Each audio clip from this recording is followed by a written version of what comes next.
agora com o colunista Paulo Capelli, que está aqui para trazer também essa análise do que é que aconteceu hoje. E eu não falo nem por hoje, Capelli. Na verdade, eu vou te pedir já para fazer uma análise de ontem e hoje, no sentido de o quão era esperada essa derrota do governo, mas ao mesmo tempo, que recados parlamentares estão passando, tanto para o governo Lula quanto para o STF também, porque de certa forma a gente viu isso acontecer ontem durante a negação do nome do Messias. Boa tarde, Rafa. Boa tarde a todos. Bom, diria que hoje já era esperado. A gente ontem antecipou aqui no Metrópolis, até numa própria análise que eu fiz, que esse veto seria derrubado por uma margem considerável.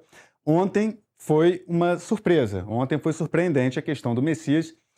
Muito em cima da hora, havia dúvidas se ele conseguiria passar a indicação de Lula, né, que fez a indicação de Messias para o STF, e o Senado Federal barrou, dando um duro recado para o presidente Lula. Hoje já era esperado, porque é uma articulação que já vem de meses e meses, uma articulação que envolve a oposição e partidos de centro pela derrubada do veto de Lula à dosimetria. Com isso, a pena de Bolsonaro, muito importante destacar, ela pode passar de mais de 27 anos de prisão para 3 anos e 3 meses, ou seja, uma redução para lá de significativa. Agora, um ponto também muito importante, o presidente da Câmara dos Deputados, Hugo Mota, me falou, publiquei essa informação aqui no Metrópolis ainda no final do ano passado, cada caso será analisado individualmente, ou seja, essa dosimetria ela não será aprovada, aplicada automaticamente a todos os condenados no âmbito do 8 de janeiro, inclusive o ex-presidente Jair Bolsonaro. Cada caso será analisado individualmente. A própria Camila Xavier explicou muito bem agora, na participação dela, que os condenados terão que provocar o STF, cada condenado, requerendo esse direito, né, de redução da pena, e aí os ministros do STF, acredito que o plenário da Corte, composto por 11 ministros, decidirá caso a caso. Ou seja, como será que vai ficar, né, a questão de Jair Bolsonaro? Será que os ministros vão manter um rigor maior para Bolsonaro, que é apontado pelo STF, né, como um dos cabeças da articulação da trama golpista?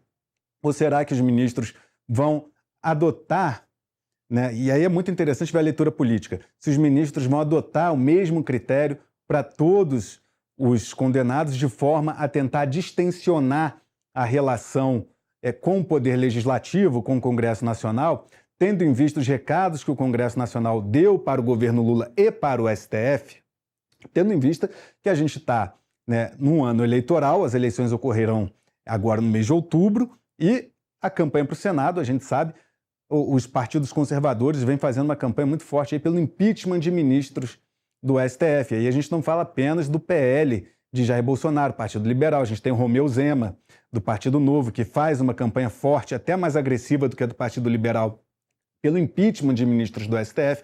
Então agora o STF vai receber essa questão do PL da dosimetria e pode optar por 2 caminhos. O primeiro é rejeitar, declarar inconstitucional, ou então esvaziar o PL para que a redução das penas seja bem inferior ao que o Congresso Nacional está propondo, ou o outro caminho seria abraçar essa proposta aprovada pelo Congresso Nacional numa forma de distensionar um ambiente político.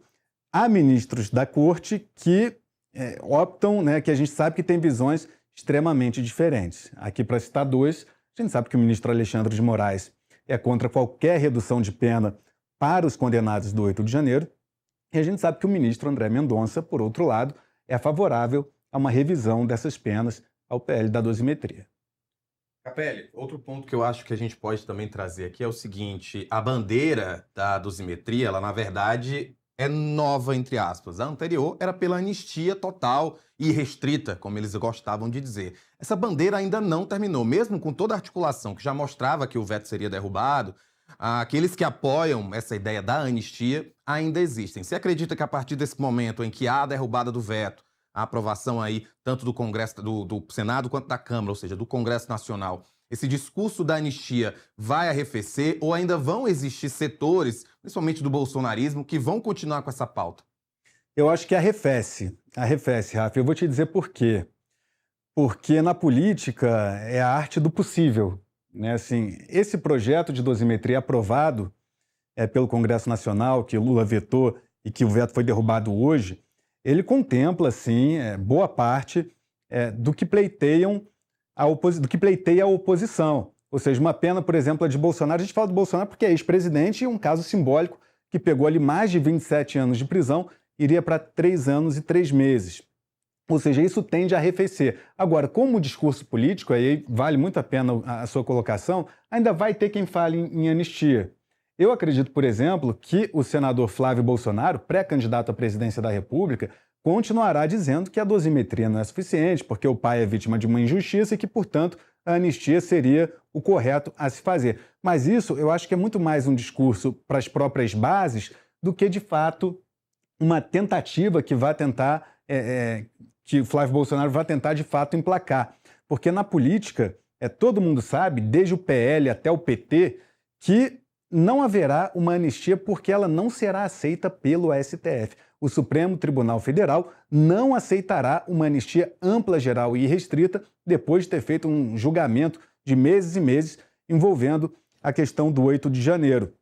Ou seja, mais uma vez, a arte do possível entrando aí em campo. E outro ponto importante também de bastidor, o relator do PL da dosimetria, Paulinho da Força, do Solidariedade, ele aprovou esse projeto conversando com ministros do Supremo Tribunal Federal.